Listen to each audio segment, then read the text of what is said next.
You shaped it in your mind. Total performance. Now the all-new Toyota Supra brings it alive. Supra Power, created by a 3-liter 24-valve, 200-horsepower engine. Super suspension, racing type, double wishbone, fully independent. Supra cockpit, where you perform. The new Toyota Supra, performance without compromise. Now the Supra dynasty begins. Who could ask for anything more?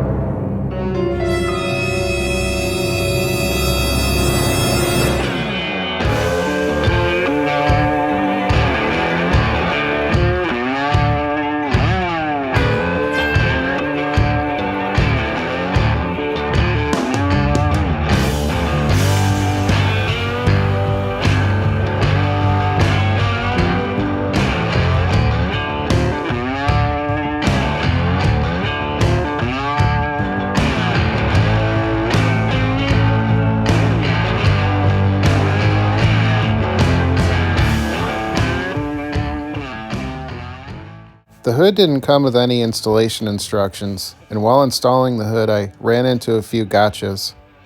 So I'd like to share with you a few tips that might help you during your installation.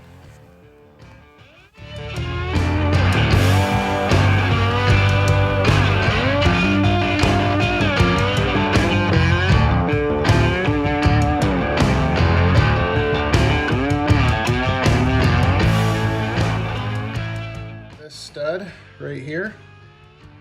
These studs are from the OEM hood. I even transferred the washer. There's a washer and a stud, and they're for mounting your factory hood struts. And essentially, if you don't move this stud from the old hood, OEM hood, to this hood, the ones that the VIS hood comes with are a little more shallow. They're not quite as deep as these are. So the gap of this strut is not quite right. The geometry isn't right. So when you go to close the hood, basically run out of travel. And so the strut binds a little bit just as the hood is starting to latch. So all you need to do is transfer these studs over. They fit, they're the same thread. It's easy peasy. So you want to do that on both sides.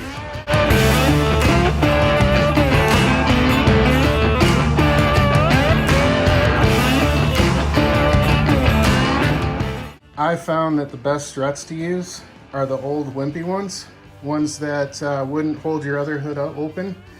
I'm kind of old school. I don't throw anything away. And yeah, I'm a junk collector.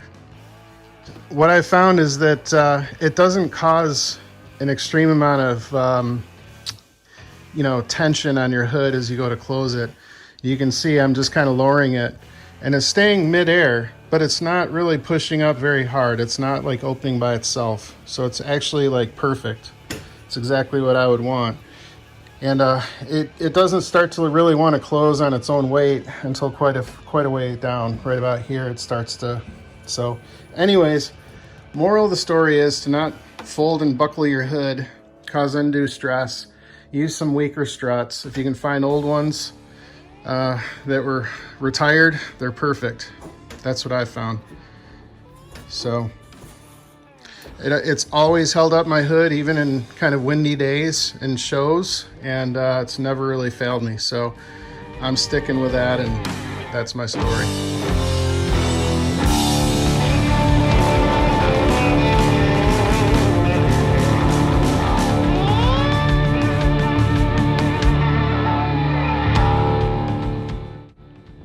So there's this hole that you need to enlarge that's right behind where the hinge goes, and you can see here the back side that's further away from where the hinge mounts is basically where you have to Dremel out. You can kind of see how rough it is inside. You can kind of see how perfectly round it is on the very edge, and a little bit of the fibers of the carbon sticking out a little bit. That's where I had to Dremel. And the reason why is because of this safety hook for front impacts. So if you get it involved in a front impact, the way that the hinge is designed is that this hook right here engages with this hook, and it prevents the hood from going into the car more, or through the windshield. So some people have cut this hook off, which would certainly, you know, fix the issue. But that isn't a replaceable part, and I don't want to modify mine. I want the safety there. So, you know, I kind of painstakingly made that hole a little bit larger in the carbon fiber hood.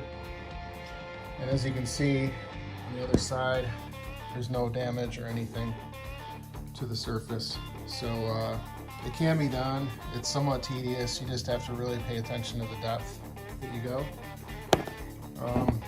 There's a fair amount of room in there to, sorry, it's hard to get this camera position. There's a fair amount of room in there, so you can kind of see the depth as you're using your Dremel, but you really need to go slow, and I'd recommend using like a 40 grit sanding drum, you know, like a sandpaper drum, and you need to do this on both sides. So you'll probably have to do that a few times and just kind of trial and error whether or not you've taken out enough. And basically the way you can tell is when you first install the hood, they might have corrected this issue. Mine came this way. I did report it back to VIS, and I was told that they're going to do something about it. But basically when you get to about not quite, you know, down far enough to start engaging in the latch, but you get down about this level, probably almost like 85-90% of the way there, you'll start hearing a crunch because of the carbon fiber opening not being able to clear the hook completely. So once you file a little bit of that out with the Dremel, you won't have any more clearance issues.